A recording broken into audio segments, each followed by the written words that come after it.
तमाम पुलिस पदाधिकारीगण मौजूद यहाँ पर हमारे गठबंधन के तमाम मजदूर कार्यकर्ता साथी, प्रेस मीडिया के हमारे पत्रकार साथी, आदरणीय बुजुर्गों, माताओं, बहनों, मेरे तमाम नौजवान युवा साथियों, सबसे पहले आप सबको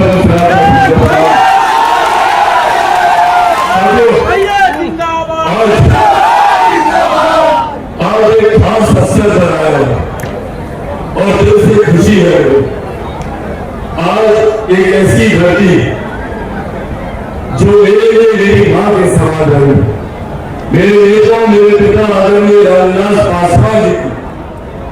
न सिर्फ कर्मभूमि, न सिर्फ उनका विचारों से जुड़ा समस्तीपुर की इस धरती से रहा, बल्कि मेरे परिवार को एक लंबा समय, एक लंबा मौका मिला आप सबके बीच आकर यहाँ पर सेवा करें। तो आज मेरे लिए इस मौके का महत्व बहुत ज्यादा बढ़ता रहा, क्योंकि आज मैं दिल के लिए आया हूँ, वो मेरी छोटी बहन शामुनी चौधरी की मैं चाहता हूँ एक बार सोना डाली चाहता हूँ। एक भाई और एक पिता आदरणीय अशोक चौधरी जी की बात कर रहा, एक पिता के लिए, एक भाई के लिए इससे ज्यादा गर्व की बात और कोई नहीं हो सकती जब आपकी बेटी, आपकी बहन आपके सामने इतनी मेहनत, इतनी लगन, इतनी शिद्दत के साथ बिना दिल को दिल समझे, बिना रात को रात समझे, दिन रात आप लोगों के बीच धूप गर्मी, धूप मिट्टी, बिना किसी बात की आवाज हो, जिस तरीके से आप लोगों के लिए मेरी बहन करने का कार्य है, अभी तो औपचारिक तौर पर इनको प्रतिनिधित्व करने का सौभाग्य मिलने वाला है, पर उसके पहले ही जब मेरी उनसे मुलाकात होती है यहाँ पर केंद्रीय गृह राज्य मंत्री आदरणीय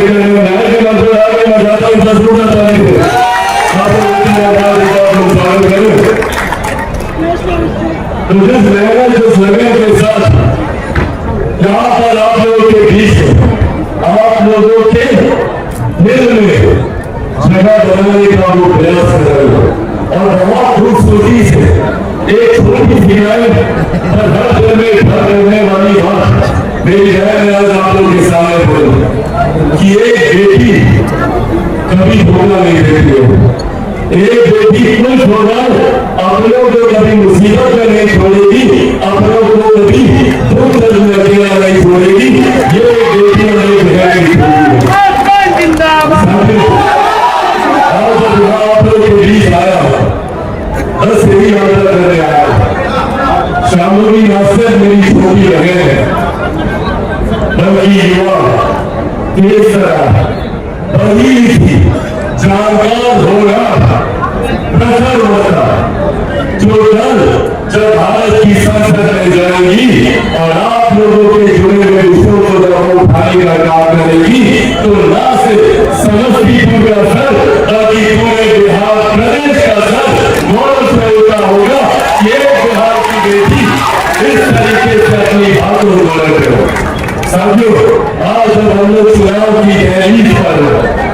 जरूरी है हमारे प्रधानमंत्री जी का तीसरी बार देश का प्रधानमंत्री बना। हम जहां जाने वाला पहले चरण के मैदान चल रहा, गुजरात की बात हो, नवादा की बात हो, औरंगाबाद की बात हो या जमुई की बात हो, जहां से भी जानकारी ले रहे, एक बात है, एक बात केंद्रीय गठबंधन के हर एक प्रत्याशी न सिर्फ जीत सुनिश्चित है, बल्कि जब परिणाम आएंगे तो आप जीत जनता को देखिएगा। बड़े अंतर के साथ एनडीए का हर प्रत्याशी हर लोकसभा से जीतने जा रहा है। आपके चरण में 4 की 4 और 7वें चरण के बाद 40 की 40 सीटें हम लोग बिहार में जीतकर हमारे प्रधानमंत्री जी के 400 पार के लक्ष्य में बिहार 400 सीटों का महत्वपूर्ण योगदान देने जा रहा है। साथियों, आज जब मैं प्रधानमंत्री जी को तीसरी बार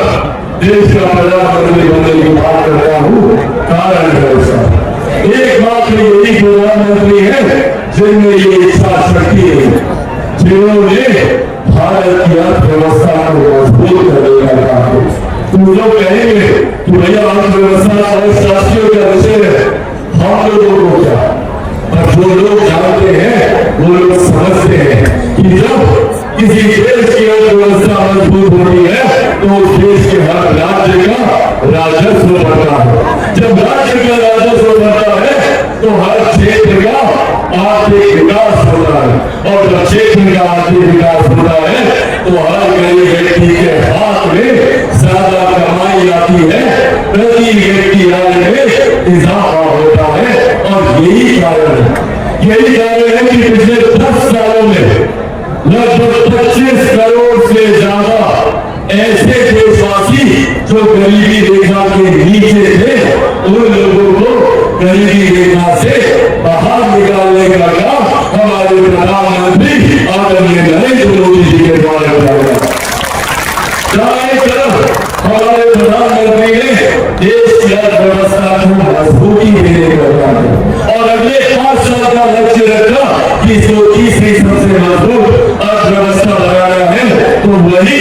2047 तक देश को, हमारे भारत को एक विकसित देश बनाने का लक्ष्य भी रखा है, जिसकी नींव जुड़े हुए हर विकास के कार्यों पर काम भी शुरू कर दिया। आज से पहले किसी प्रधानमंत्री ने महिलाओं के स्वास्थ्य की चिंता नहीं की। आज एक प्रधानमंत्री जो महिलाओं के लिए उज्ज्वला योजना लेकर आया, किसी ने इनके सम्मान की चिंता नहीं की। पहला ऐसा प्रधानमंत्री जो महिलाओं के लिए शौचालयों का निर्माण कर रहा है। हमारे प्रधानमंत्री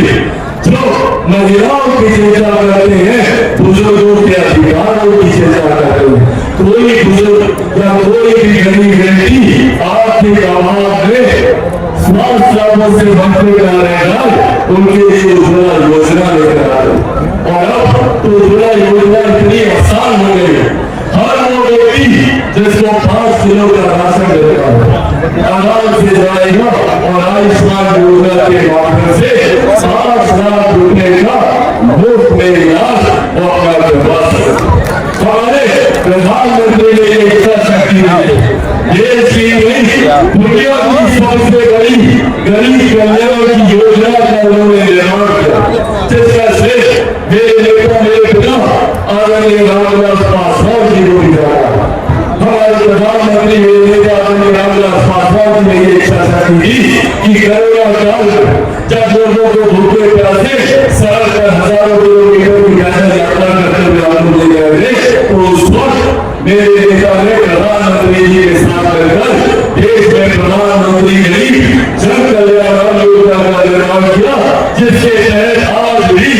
देश के 81 करोड़ लोगों को मुफ्त राशन दिया जा रहा है। ये देश हमारे प्रधानमंत्री आदरणीय नरेंद्र मोदी जी। साथियों, प्रधानमंत्री ने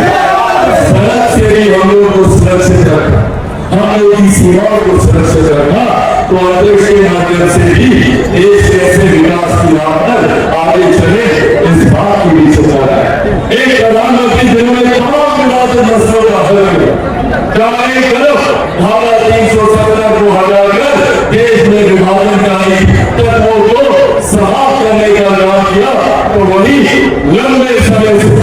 जो हम सबका सपना रहा, भगवान श्री राम को वो एक भव्य मंदिर में अयोध्या महिलाओं के लिए बिल रिजर्वेशन बिल, नारी शक्ति अधिनियम को लाया। ये तमाम ऐसे जो प्रधानमंत्री जी, और आज हम बिहारियों की जिम्मेदारी और क्योंकि एक लंबे समय के बाद बिहार को डबल इंजन की सरकार मिली, केंद्र में सरकार का नेतृत्व प्रधानमंत्री कर रहे हैं, तो बिहार में इसका नेतृत्व हमारे मुख्यमंत्री आदरणीय नीतीश कुमार जी कर रहे हैं, जिनका मजबूती से साथ उपेंद्र कुशवाहा जी, जीतन राम मांझी जी लेकर काम कर रहे हैं। साथियों, आज एक ऐसा सुनहरा समय जहाँ पर प्रदेश के विकास को हम लोग गति दे सकें। अगर राज्य उत्तर प्रदेश देखिए किस तरीके से उत्तर प्रदेश में डबल इंजन की सरकार ने हर बीते दिन के साथ विकास के कार्य को गति देने का काम किया। आज जब बिहार को ये सौभाग्य मिला और इसमें कहीं कोई संदेह नहीं है कि आज 24 में केंद्र में एनडीए की सरकार बन रही है, तो 25 विधानसभा चुनाव के बाद पुनः बिहार में एनडीए की सरकार बनने जा रही है। इसमें भी कहीं कोई संदेह नहीं हो सकता है। साथियों, आप लोगों से कर रहे हैं, ये आग्रह आप लोगों से कर रहे हैं, ये चुनाव का समय गंभीर महत्वपूर्ण निर्णय लेने का समय। आज जनता के दरबार में जब हम लोग खड़े हैं तो अब ये चुनना आप लोगों को है कि आपको एक ऐसी बेटी चाहिए जो अपने बुजुर्गों का सम्मान करे, या ऐसे लोग चाहिए जो अपने बुजुर्गों को गाली देने का काम करे। आपको ऐसी बेटी चाहिए जो आपके हक अधिकारों को, महिलाओं के सम्मान के लड़ने का काम करे, या ऐसे लोग चाहिए जो बुजुर्गों महिलाओं को खुले मन से गाली देने का काम करे। आप सब ने देखा कुछ दिनों पहले किस तरीके से मुझे, मेरे परिवार को, मेरी मां, मेरी बहन खुले मन से गाली देने का काम किया गया। ऐसे नेताओं के सामने गाली देने का काम किया गया जो अपने आप को आने वाले दिनों में बिहार का भविष्य बना रहे। आप लोग बताइए, क्या आप लोग ऐसे लोगों को चुनेंगे जो हमारी माँ बेटियों को गाली देने का काम करे, या ऐसी बेटी को चुनेंगे जो हमारी माँ बहनों को सम्मान देने का काम करे? साथियों, ये निर्णय मैं आप लोगों पर छोड़ के जाता हूँ। यहाँ के आप लोगों से जरूर करूँगा कि वो दौर भी हम लोगों ने देखा, 90 का दशक भी हम लोगों ने देखा, जब घर से बहन बेटियां माए निकल नहीं सकी, बड़े तादाद पर पलायन हुआ। आज भी दूसरे प्रदेशों में हम लोगों के बिहार से पलायन किए भी 2-3 पीढ़ियां दूसरे प्रदेशों में रहने के मजबूर हैं, इन्हीं लोगों के जंगल राज हुआ। और आज यही लोग आए आप लोगों के बीच, और आज में तमाम बड़े बड़े वादे करेंगे, फलाना विकास करेंगे तो ढुंढाना करें, तमाम वादे करें, पर जो लोग अपने कार्यकाल में हम लोगों का विकास नहीं कर पाए, जो लोग अपने परिवार के सदस्यों के बिहार में शीर्ष नेतृत्व में रहते हुए बिहार का विकास नहीं कर पाए, वो लोग आज जब विकास की बातें करने आते हैं तो वो सिर्फ और सिर्फ एक छलावा है। इसलिए साथियों, याद आप लोगों से करूंगा, आने वाले दिनों में चुनाव सोच समझकर मतदान हम लोगों को करने की जरूरत है। और ये विश्वास जाने से पहले आपको दिलाकर जा रहा हूं। अभी कुछ समय पहले हमारे साथी किताब का जिक्र कर रहे थे कि आप लोग एक नहीं 2 सीटर बनने वाले हैं। शांगोली जी मजबूती से केंद्र में प्रधानमंत्री जी के साथ बैठकर आपकी समस्याओं का समाधान ढूंढेगी, आपकी जुड़ी हुई समस्याओं का हल निकालेगी। तो वही मजबूती से हमारे भाई अशोक चौधरी जी मुख्यमंत्री जी के बगल में बैठकर आप लोगों की समस्या का समाधान करने का काम करेंगे। तो ऐसे में ये परिस्थिति इससे ज्यादा खूबसूरत नहीं हो सकती। जहां सीधा आशीर्वाद प्रधानमंत्री जी का भी है तो वही मुख्यमंत्री जी का भी है। और जब आप मेरी बहन को मजबूत करेंगे तो हमारे प्रधानमंत्री मजबूत होंगे, आदरणीय मुख्यमंत्री नीतीश कुमार जी मजबूत होंगे, जीतन राम जी मजबूत होंगे, उपेंद्र कुशवाहा जी मजबूत होंगे, और चिराग पासवान भी मजबूत होंगे। की सोच के साथ उस सोच को धरातल पर उतारने के मुझे मजबूती करेगी। ऐसी सोच का धरातल पर उतारना जरूरी है जो महिलाओं के सम्मान, बुजुर्गों के अधिकार और युवाओं के भविष्य की चिंता है। अपनी बातों को समाप्त करने से पहले मैं हमारे प्रधानमंत्री जी का समस्तीपुर की धरती से धन्यवाद करना चाहता हूँ। जिस तरीके से लंबे समय से हम लोग की मांग, हम सबके नेता, हम लोग के आदर्श आदरणीय कर्पूरी ठाकुर जी बोले हैं, लंबे समय से हर सरकार से हम लोगों ने मांग की, मेरे नेता आदरणीय रामविलास पासवान की मांग करते रहे, पर ये सम्मान देने का काम हमारे प्रधानमंत्री जी के द्वारा किया गया और आज हम लोग गर्व से बोलते हैं भारत रत्न आदरणीय कर्पूरी ठाकुर जी, ये हम सब के लिए एक सम्मान और एक गर्व की बात है। और इस गर्व की सिलसिला को इसी तरीके से आप हम लोगों को बरकरार रखना है, तो आपको तैयार है ना?